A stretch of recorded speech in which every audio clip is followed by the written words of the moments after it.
Hello guys, welcome back to civil knowledge YouTube channel. So ఈ వీడియోలో వచ్చేసి మనం టీ బీమ్స్ కేస్ 3 ప్రాబ్లమ్స్ అనేది చూడబోతున్నాం అనమాట. అండ్ అలాగే చాలామంది వచ్చేసి RCC important questions, exam tips ఎలా ప్రిపేర్ అవ్వాలి చెప్పమని అడుగుతున్నారు కామెంట్స్లో. సో ఖచ్చితంగా ఆ వీడియో అయితే మనం చేస్తాం వితిన్ 2 డేస్లో. సో మీరేం వరీ అవ్వాల్సిన అవసరం లేదు. చాప్టర్స్ ఏ చదువుకోవాలి, ఈజీగా మనకి స్కోర్ తెచ్చుకోవాలంటే ఏ టాపిక్స్ చూసుకోవాలనేది ఒకసారి డిస్కస్ చేద్దాం వీడియోలో. అయితే దానికంటే ముందు ఈ టీ బీమ్స్ అనేది మనం కంప్లీట్ చేయాలి కాబట్టి అక్కడికి మనకి మ్యాక్సిమం ఫస్ట్ యూనిట్ మొత్తం అయిపోతుంది అనమాట. So next second unit shear కూడా స్టార్ట్ చేయొచ్చు మనం దాంతోపాటు, ఎందుకంటే మ్యాక్సిమం కామెంట్స్లో షియర్ డిజైన్ కూడా చెప్పమంటున్నారు. సో సెకండ్ యూనిట్ ఇంకా ఈ టీ బీమ్స్ అనేది అయిపోతే ఫస్ట్ యూనిట్ అయిపోతుంది. సో సెకండ్ యూనిట్ నుంచి మనం ఏం చేయొచ్చు అంటే shear design second unit. Okay, first లెక్చర్లో మనం సిలబస్ చూపించాం కాబట్టి దాంట్లో ఒకసారి చూస్తే మీకు క్లియర్గా ఐడియా అనేది ఉంటుంది. సో సెకండ్ యూనిట్ స్టార్ట్ చేస్తాం. సో ఇప్పుడు టీ బీమ్ అనేది కంప్లీట్ చేస్తాం. సో ఇక్కడ చూసినట్టయితే మనం జస్ట్ ఒక రీక్యాప్ లాగా 2 కేసెస్ ప్రాబ్లమ్స్ అనేవి మనం చేసాం ఇప్పటికి. సో ఫస్ట్ ఏం చేయాలి, ప్రాబ్లం చేసేటప్పుడు మనం ఎక్స్యూ కనుక్కోవాలి.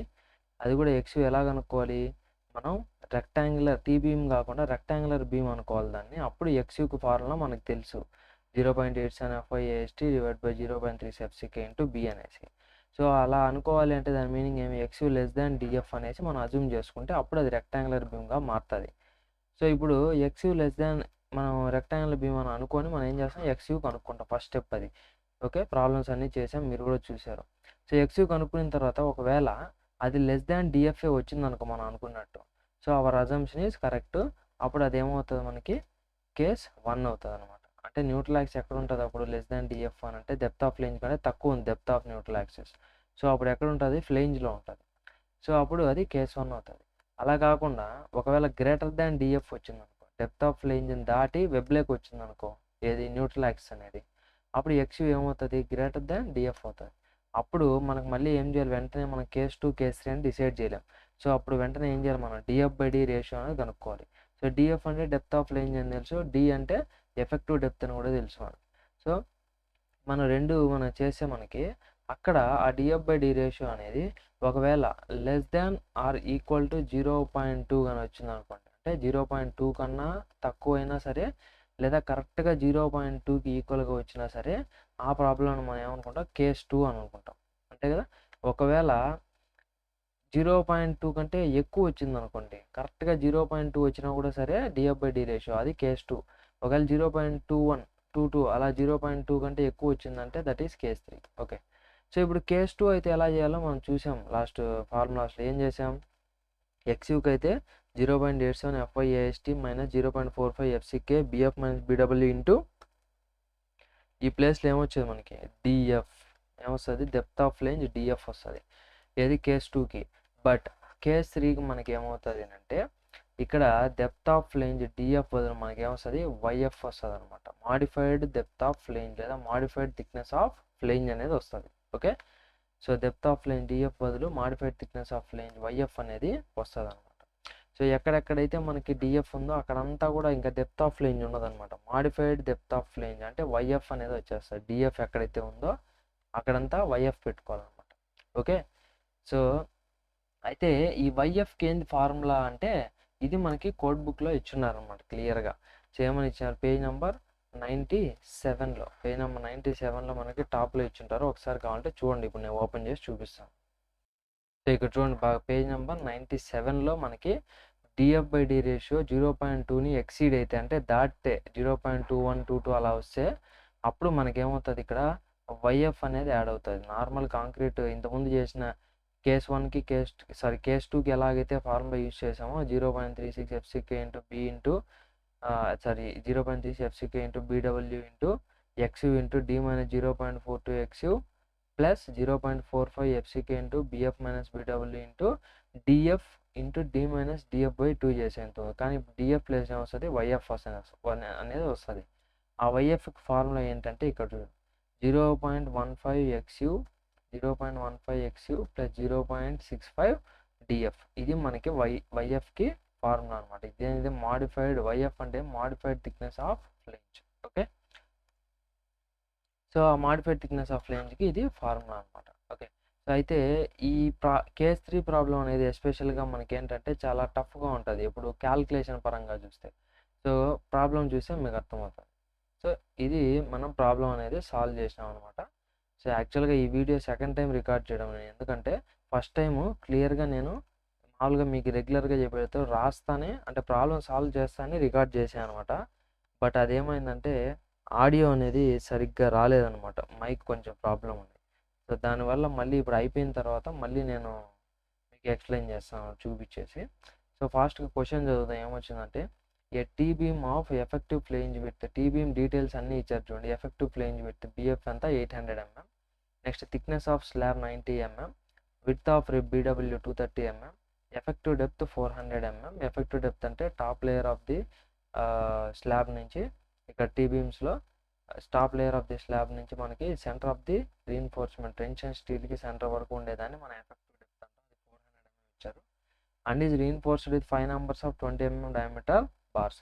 సో లాస్ట్ ప్రాబ్లంలో ఏఎస్టీ అని డైరెక్ట్గా వాళ్ళే స్క్వేర్లో ఇచ్చారు, కానీ ఇక్కడ నెంబర్స్లో 5 numbers of 20 mm dia bars అన్నారు. 5 numbers ఉన్నాయి. So calculate the moment of resistance of the section. ఈ సెక్షన్కి, ఈ టీ బీమ్ సెక్షన్కి మూమెంట్ ఆఫ్ రెసిస్టెన్స్ కనుక్కోవాలి. So use M20 concrete and Fe415 steel. So M20 concrete Fe415 steel అనేది use చేయమని చెప్పారు. సో ఫాస్ట్గా మనం గివెన్ డేటా రాసేసుకుంటాం. గివెన్ డేటా రాసేటప్పుడు ఇది మర్చిపోద్దండి, ఎగ్జామ్లో మీరు రాసేటప్పుడు ఏం చేయాలంటే ఇక్కడ width of flange b f, depth of flange d f అని రాయాలి క్లియర్గా. ఇక్కడైతే నేను మీకు ఊరికే క్లాస్ చెప్పడం కోసం కాబట్టి ఫాస్ట్గా ఈ విధంగా రాసేసాను షార్ట్కట్లో. సో ఇవంతా మనకి గివెన్ డేటా. బిఎఫ్ అంటే విడ్త్ ఆఫ్ ఫ్లేంజ్, డిఎఫ్ అంటే డెప్త్ ఆఫ్ ఫ్లేంజ్ లేదా depth of slab, d is equal to effective depth, బీడబ్ల్యూ is equal to width of rib or web, A s t is equal to area of tension steel. ఎన్ని bars ఇచ్చారు? 5 numbers కాబట్టి 5 into ఒక్కొక్క bar డయా 20 కాబట్టి area πd²/4 కాబట్టి π20²/4 వేసామంటే మనకి 1570.796 mm² వచ్చింది. ఎఫ్సీకే M20 గ్రేడ్ కాబట్టి 20 Nm/mm². ఎఫ్వై Fe415 స్టీల్ కాబట్టి 415 Nm/mm². So first step as యూజువల్గా మనం ఏం చేయాలి? Assume neutral axis lies with in flange. So ఇక్కడ న్యూట్రల్ యాక్సిస్ అనేది ఫ్లేంజ్లో ఉంది అని అనుకోవాలి. సో అప్పుడు ఈ XU అనేది కనుక్కోవాలి. సో ఇప్పుడు XU లెస్ దాన్ డిఎఫ్ఏ కదా, అంటే XU అనే న్యూట్రల్ యాక్సిస్ అనేది ఫ్లేంజ్లో ఉంది అంటే డిఎఫ్ కంటే తక్కువ ఉండాలి, అంతే కదా. సో ఆ కేసు మనం ఇప్పుడు తీసుకున్నాం, XU less than DF. So XU less than DF అనేసి అనుకున్నాం. అలా ఉంటే మనకి కండిషన్ ఎందుకు అజ్యూమ్ చేసుకుంటాం ప్రతిసారి మనం? XU ఫార్ములా కోసం. XU ఫార్ములా ఇది ఎప్పుడు అవుతుంది? రెక్టాంగులర్ బీమ్కి అయితే అవుతుంది. కానీ ఇక్కడ టీ బీమ్ కాబట్టి దాన్ని రెక్టాంగులర్కి మార్చుకోవాలంటే మనం ఏం చేయాలి? XU లెస్ దాన్ డిఎఫ్ అనేసి అనుకోవాలి. సో అప్పుడు మనకి ఏమవుతుంది? రెక్టాంగిల్ బీమ్గా కన్వర్ట్ అయిపోతుంది. దానికి ఫార్ములా ఏమవుతుంది అప్పుడు? రెక్టాంగిల్ బీమ్కి XUకి ఇదే. సో ఈ ఫార్ములాలో మనం అన్నీ సబ్స్టిట్యూట్ చేస్తే FY, AST, FCK, BF అన్నీ సబ్స్టిట్యూట్ చేస్తే సో మనకేమొస్తుంది? 98.461 mm వస్తుంది డెప్త్ ఆఫ్ న్యూట్రల్ యాక్సిస్. అయితే ఇక్కడ గమనించేటైతే డిఎఫ్ ఎంత మనకి? 90 mm డెప్త్ ఆఫ్ ఫ్లేమ్. కానీ ఇక్కడ XU ఎంత వచ్చింది? 98.461. సో దాని మీనింగ్ ఏంటి మనకి? XU greater than DF. So our assumption is wrong, ఎందుకంటే మనం అనుకుంది XU లెస్ దాన్ డిఎఫ్, కానీ మనకు వచ్చింది గ్రేటర్ దాన్ డిఎఫ్ వచ్చింది కాబట్టి hour assumption is wrong. So వెంటనే ఏం చేయాలి? కేస్ 2, కేస్ 3 అని డిసైడ్ చేయలేము. ఏం చేయాలి మనం? DF/D రేషియో కనుక్కో. సో DF/D రేషియో కనుక్కుంటే 90/D ఎంత? 400, 0.225 వచ్చింది. ఇది లెస్ దాన్ ఆర్ ఈక్వల్ టునా లేకపోతే గ్రేటర్ దాన్ 0.2నా? 0.225 అంటే 0.2 కంటే పెద్దది కాబట్టి గ్రేటర్ దాన్ 0.2 కాబట్టి ఇప్పుడు ఇది కేస్ 3 అయింది. ఒకవేళ ఇక్కడ 0.18 19 వస్తే లెస్ దాన్ 0.2, లేదా కరెక్ట్గా 0.2 వచ్చినా సరే అది ఈక్వల్ టు 0.2 అవుతుంది కాబట్టి అప్పుడు కూడా అది కేస్ 2 అవుతుంది. ఓన్లీ గ్రేటర్ దాన్ ఉంటేనే కేస్ 3 అవుతుంది. సో ఇప్పుడు కేస్ 3 అని తెలిసింది. కేస్ 3 అని తెలిసిన వెంటనే మనం ఏం చేయాలంటే డెప్త్ ఆఫ్ న్యూట్రల్ యాక్సిస్ కనుక్కోవాలి XU. దానికంటే ముందు మాడిఫైడ్ థిక్నెస్ ఆఫ్ ఫ్లేంజ్ కనుక్కోవాలి YF. ఎందుకంటే ఇక్కడ XUలో ఫార్ములాలు ఏమొస్తుంది మనకి? బై ఈక్వేట్ అంటే XU ఫార్ములా ఎలా వస్తుంది మనకి? కంప్రెషన్ ఫోర్స్ని టోటల్ టెన్షన్ ఫోర్స్ని ఈక్వేట్ చేస్తే మనకి XU వచ్చింది. ఇది ఫస్ట్ ప్రాబ్లంలో డిస్కస్ చేసుకున్నాం మనం ఎలా వస్తుంది అనేసి. సో ఈ XU ఫార్ములాలో ఇక్కడ ఇంతకుముందు DF వచ్చింది, ఇప్పుడు ఏమొచ్చింది? YF. కానీ YFకి ఫార్ములా ఏమి మనకి యాక్చువల్గా? ఇది 0.15 XU ప్లస్ 0.65 DF. ఇది కానీ ఇది తీసుకొని డైరెక్ట్ సబ్స్టిట్యూట్ చేస్తే మనకి ఏమవుతుంది అంటే రెండు టర్మ్స్ ఉన్నాయి కాబట్టి కొంచెం పెద్దది అవుతాయి, ఇంకా పెద్దది అవుతుంది. అందుకని మనం ఏం చేయాలి? దాన్ని సపరేట్గా first depth of neutral axis అంటే కేస్ 3 అని తెలుస్తానే ఏం చేయాలి? Depth of neutral axis XU అని హెడ్డింగ్ పెట్టి modified thickness of flange YF కనుక్కోవాలి ఫస్ట్. YF ఫార్ములా ఇది కోడ్ బుక్లో ఇందాకే చూసాం మనం. దీంట్లో XU మనకు తెలియదు, అలాగే పెట్టుకోవాలి. DF అనేది 90, ఎందుకంటే డెప్త్ ఆఫ్ ఫ్లేంజ్ 90 కాబట్టి 90 పెట్టుకున్నాం. అయితే ఇక్కడ చాలామంది చేసే మిస్టేక్ ఏమంటే ఇక్కడ ఎక్స్యూ ప్లేస్లో ఎత్తి ఈ వాల్యూ వేస్తారు 98.461, ఎందుకంటే ఎక్స్యూ ఇంతే కదా. కానీ తప్పు, ఎందుకంటే ఇది కేస్ 1కి రైట్ అనమాట. ఇది ఎక్స్యూ లెస్ దాన్ డిఎఫ్ ఒకవేళ వచ్చిందంటే మనకి అప్పుడు మనకి ఇది రైట్, ఎందుకంటే రెక్టాంగిల్ బీమ్ లాగా అనుకుంటాం కాబట్టి. కానీ ఇప్పుడు వచ్చింది మనకి ఎక్స్యూ గ్రేటర్ దాన్ డిఎఫ్ అంటే మన అజంప్షన్ తప్పు కాబట్టి అది కేస్ 3 అయింది. కేస్ 3 అయింది కాబట్టి దాన్ని రెక్టాంగిల్ బీమ్గా కన్సిడర్ చేసుకోకూడదు. ఇప్పుడు రెక్టాంగిల్ బీమ్ కన్సిడర్ చేసుకోకూడదు, టీ బీమ్ లాగే చేసుకోవాలి కాబట్టి ఈ ఫార్ములా వర్తించదు, ఈ ఆన్సర్ కూడా ఎక్స్యూ రాదనమాట. సో కాబట్టి ఎక్స్యూఏ మనం కనుక్కోవాల్సింది ఇక్కడ, అందుకే హెడ్డింగ్ పెట్టింది డెప్త్ ఆఫ్ న్యూట్రాలిక్స్ ఎక్స్యూ అనేసి. సో ఎక్స్యూ అని పెట్టినాము, ఎక్స్యూ అనేది అలాగే పెట్టుకుంటాం, డిఎఫ్ మాత్రం సబ్స్టిట్యూట్ చేస్తాం. చేస్తే మనకి ఏమైంది, అట్లీస్ట్ 1 టర్మ్ అయినా పోయిందనమాట, కాన్స్టాంట్ వచ్చింది.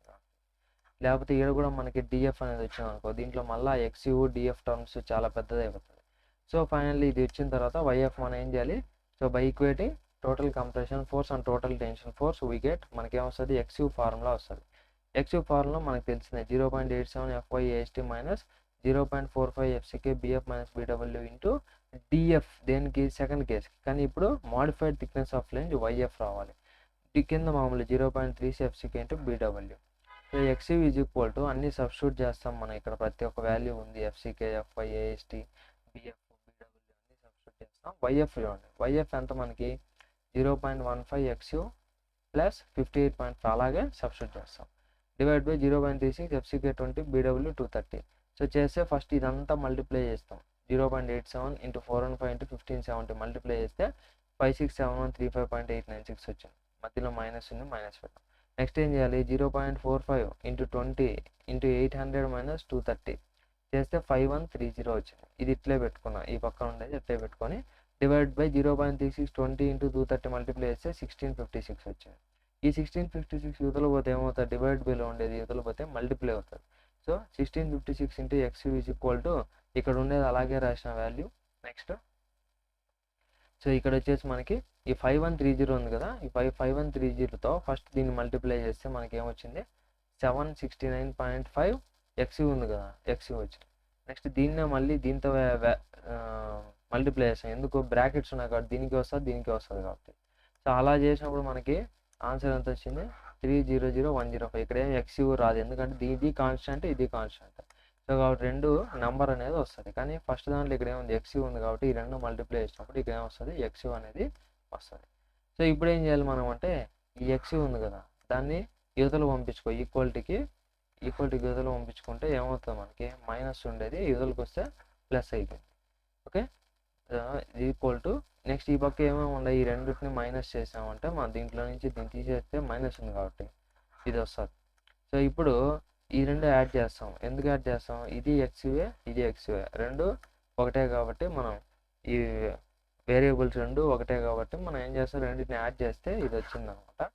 సో నెక్స్ట్ ఈ పక్క వచ్చేసి ఈ వాల్యూ ఆల్రెడీ ఇది వచ్చింది, దీన్ని సింప్లిఫై చేస్తాం. సో ఇప్పుడు ఈ 2425.5 అనేది యువతలో పోతే ఏమవుతుంది, డివైడ్ బై అవుతుంది, ఎందుకంటే మల్టిప్లైలో ఉంది కాబట్టి. సో డివైడ్ బై చేస్తే మనకి ఎక్స్యూ ఎంత వచ్చింది, 110.09 mm. ఓకే, సో నెక్స్ట్ వెంటనే మనం ఏం చేయాలంటే ఎక్స్యూ కనుక్కుంటాను, ఎక్స్యూ మ్యాక్స్ కనుక్కుంటాం మామూలుగా. కానీ ఇప్పుడు ఏం చేయాలి, ఎక్స్యూ వచ్చిన వెంటనే వైఎఫ్ కనుక్కోవాలి ఇక్కడ. ఓకేనా, వైఎఫ్ అంటే 0.15 ఎక్స్యూ ప్లస్ 58.5 కదా. సో ఎక్స్యూ వచ్చింది కాబట్టి 0.15 ఇంటూ ఎక్స్యూ ప్లస్లో ఇది పెట్టుకునేసి 110.09 ప్లస్ 58.5 పెట్టుకుంటే ఎంత వచ్చి మనకి వైఎఫ్ 75.0135 mm అనేది వచ్చింది. ఓకే, నెక్స్ట్ ఎక్స్యూ కనుక్కున్న తర్వాతనే వైఎఫ్ కనుక్కున్నాం, దాని తర్వాత ఏం చేయాలి, వెంటనే ఎక్స్యూ మ్యాక్స్ కనుక్కోవాలి. For FE415 steel ఎక్స్యూ max formula మనకు తెలిసింది 0.48 ఇంటూ డి. సో చేస్తే ఎంత వచ్చింది, 192 mm వచ్చింది. అయితే ఇక్కడ ఎక్స్యూ అనేది ఎంత 110, కానీ ఇది 192 వచ్చింది x u max. So here x u is less than x u max. So therefore it is under reinforced section. So ఇది ఒక అండర్ రీఇన్ఫోర్స్డ్ సెక్షన్ కాబట్టి మొమెంట్ ఆఫ్ రెసిస్టెన్స్ ఫార్ములా మనం స్టీల్ అయినా యూజ్ చేయొచ్చు, కాంక్రీట్ అయినా యూజ్ చేయొచ్చు. కానీ అండర్ రీఇన్ఫోర్స్డ్ అయినా ఓవర్ రీఇన్ఫోర్స్డ్ అయినా కాంక్రీట్ ఫార్ములానే యూజ్ చేస్తాం మనం, ఎందుకనంటే రెండింటికి పనికి వస్తుంది కాబట్టి. కాకపోతే అండర్ రీఇన్ఫోర్స్డ్ అయితే ఇక్కడ ఎక్స్యూ పెట్టుకోవాలి, ఇక్కడ అండర్ రీఇన్ఫోర్స్డ్ కాబట్టి ఎక్స్యూ పెట్టుకున్నాం. ఒకవేళ ఓవర్ రీఇన్ఫోర్స్డ్ సెక్షన్ వచ్చింది అనుకో, అప్పుడు ఏం చేస్తాం, ఎక్స్యూ మ్యాక్స్ పెట్టుకుంటాం. ఓకే, నెక్స్ట్ సో ఇక్కడ ఫార్ములా చూడండి, 0.36 FCK BW x u d minus 0.42 ఎక్స్యూ plus 0.45 FCK BF minus BW into d f రావాలి మామూలుగా కేస్ 2 అయితే. కేస్ 3 కాబట్టి వైఎఫ్ వచ్చింది. నెక్స్ట్ డి మైనస్ డిఎఫ్/2 వస్తుంది కేస్ 2కి, ఇది కేస్ 3 కాబట్టి వైఎఫ్ అనేది వచ్చింది. సో నెక్స్ట్ 0.3 అన్ని సబ్స్టిట్యూట్ చేసుకుంటాం, అన్ని వాల్యూస్ చేస్తే మనకి ఎంఈ ఎంత వస్తుంది, 203988,429.5 న్యూటన్ ఎంఎం. సో దాన్ని కిలో న్యూటన్ మీటర్లకు రాస్తే 203.988 కిలో న్యూటన్ మీటర్. ఇది మనకు వచ్చిన ultimate moment of resistance. Okay, so next ఇంకొక ప్రాబ్లం అనేది ఎక్సర్సైజ్ హోంవర్క్ ప్రాబ్లం లాగా క్వశ్చన్ రాస్తున్నాను, దానికి ఆన్సర్స్ కూడా ఇచ్చున్నాను అనమాట. మీరు ఒకసారి చెక్ చేసుకోండి కరెక్టా కాదా అనేది. సో ఇదైతే నెక్స్ట్ ప్రాబ్లం అనమాట. మనకి సేమ్ అన్ని డీటెయిల్స్ ఇక్కడ మెన్షన్ చేస్తున్నాను, మీకు అర్థమవుతుంది. ఇక్కడ ఏం కనుక్కోవాలి, calculate the moment of resistance of the section అన్నారు. సేమ్ ప్రాబ్లం, ఇది కూడా కేస్ 3నే వస్తుంది. First x u less then d f అని అనుకొని మీరు ఎక్స్యూ కనుక్కుంటే ఎంత వస్తుంది అంటే 234 mm అనేది వస్తుంది. అప్పుడు మీకు తెలుస్తుంది 234 అనేది ఇక్కడ డిఎఫ్ కంటే చాలా ఎక్కువ. ఎందుకంటే డిఎఫ్ ఎంత ఇచ్చారు ఇక్కడ మనకి, డెప్త్ ఆఫ్ ఫ్లేంజ్. సో ఇలా has a flange of 750 mm width, అంటే width of flange 750 mm and thickness 120 mm, అంటే థిక్నెస్ ఆఫ్ స్లాబ్ లేదా డెప్త్ ఆఫ్ స్లాబ్ ఎంత, డిఎఫ్ వచ్చి 120 mm. సో 120 mm కాబట్టి మనకి ఇక్కడ ఎక్స్ ఎంత వచ్చింది 234, ఎక్స్ గ్రేటర్ దాన్ డిఎఫ్ కాబట్టి hour assumption is wrong. So అప్పుడు కేస్ 2 నా కేస్ 3 అని తెలియాలంటే డిఎఫ్/డి కనుక్కోవాలి. డిఎఫ్/డి చేస్తే ఇక్కడ ఎంత వచ్చింది, 0.26 వచ్చింది. సో 26 అంటే it is also greater than 0.2 కాబట్టి మనకి అది ఏమవుతుంది, కేస్ 3. ఓకే, సో కేస్ 3 అయిన తర్వాత మళ్ళీ మనం ఏం కనుక్కోవాలి, ఎక్స్యూ కనుక్కోవాలి. ఓకే, సో ఫస్ట్ వైఎఫ్ కనుక్కొని వైఎఫ్ అనేది ఎలా వస్తుంది, 0.15 ఎక్స్యూ ప్లస్ ఇంకో వాల్యూ అనేది వస్తుంది ఇక్కడ ఇంతకుముందు వచ్చినట్టే. ఇప్పుడు దాని నుంచి ఏం చేయాలి, మనం ఎక్స్యూ అనేది కనుక్కోవాలి. సేమ్ లాస్ట్ వీడియో చెప్పిన ప్రొసీజర్ లాగే ఎక్స్యూ కనుక్కుంటే 368 mm అనేది వచ్చింది. దాని తర్వాత ఏం చేయాలి, మనం వైఎఫ్లో సబ్స్టిట్యూట్ చేసి ఎక్స్యూ వైఎఫ్ వాల్యూ అనేది ఒక సింగిల్ డిజిట్ లాగా మనం ఒక సింగిల్ టర్మ్ లాగా తెచ్చుకుంటాం. నెక్స్ట్ దాని తర్వాత ఎక్స్యూ మ్యాక్స్ కనుక్కుంటాం. సో ఎఫ్ 415 స్టీల్ కాబట్టి మనకి 0.48D చేస్తే ఎంత వస్తుంది, 216 mm. సో ఇక్కడ చూసినట్టయితే మనం ఎక్స్యూ ఏమో 368 ఉంది, ఎక్స్యూ మ్యాక్స్ ఏమో 216 ఉంది, అంటే ఎక్స్యూ గ్రేటర్ దాన్ ఎక్స్యూ మ్యాక్స్ ఇక్కడ, అంతే కదా. అప్పుడు మనకి ఏమవుతుంది, over reinforced section. So over reinforce అయినా అండర్ రీఇన్ఫోర్స్ అయినా కాంక్రీట్ ఫాన్లో యూజ్ చేయొచ్చు అని చెప్పినాం, ఇక్కడ అదే రాస్తున్నాము. కాకపోతే ఓవర్ రీఇన్ఫోర్స్ కాబట్టి ఏం చేయాలి, ఎక్స్యూ మ్యాక్స్ పెట్టుకోవాలి ఇక్కడ. అదే అండర్ రీఇన్ఫోర్స్ అయితే ఏం పెట్టుకుంటాం, ఓన్లీ ఎక్స్యూ అంతే. సో ఇప్పుడు అన్నీ సబ్స్టిట్యూట్ చేస్తే మన వాల్యూస్ అనేవి మనకు ఆన్సర్ ఎంత వస్తుంది, 355.82 కిలో న్యూటన్ మీటర్ వస్తుంది. ఇది answer. Okay, moment of resistance. So ఈ విధంగా మనం టీబీఎన్స్ అని చేస్తాం. సో ఇక్కడికి మనకి ఆల్మోస్ట్ మనకి ఫస్ట్ యూనిట్ అయితే అయిపోయింది. మనం ఫస్ట్ ఇంట్రొడక్షన్ క్లాస్లో కొన్ని మోడల్ క్వశ్చన్స్ అనేవి చెప్పుకున్నాం అనమాట. ఆ క్వశ్చన్కి మనం మ్యాక్సిమం సొల్యూషన్స్ అనేటివి ఒకవేళ ఈ వీడియోస్లో కవర్ అయిపోయినట్టే వదిలేస్తాం, లేదా మనకి అవి కానీ ఏమన్నా మోడల్ క్వశ్చన్స్ పెండింగ్ ఉంటే వాటికి సొల్యూషన్స్ చెప్పేసి ఇంకొక వీడియోలో. సో ఇక్కడికి మనకి ఫస్ట్ యూనిట్ అనేది అయిపోతుంది. ఇంకో విషయం ఏంటంటే ఫస్ట్ యూనిటే మనకి లేట్ అయింది ఎక్కువ, ఎందుకనంటే మధ్యలో నాకు కొంచెం ఈ ల్యాప్టాప్ రిపేర్ వచ్చి చేయలేదు. ప్లస్ ఇంకొకటి ఏంటంటే ఫస్ట్ యూనిట్ చాలా వ్యాస్ట్ సిలబస్ అనమాట. ఈ మిగతాటి సింపుల్గా అయిపోతుంది, ఎందుకంటే మిగతా దాంట్లో shear design, okay, next design of columns అయితే చాలా సింపుల్గా ఉంటుంది. అలా మనకి సింపుల్ ఉంటాయి అనమాట. సో దాంతోపాటు ఇంపార్టెంట్ టిప్స్ అవి కూడా మనం డిస్కస్ చేసుకుందాం నెక్స్ట్ క్లాస్ నుంచి. సో ఈ వీడియో వచ్చి యూస్ఫుల్ అయితే మీ ఫ్రెండ్స్కి షేర్ చేయండి, లైక్ చేయండి, కామెంట్ చేయండి మర్చిపోద్దండి. So thank you for watching guys.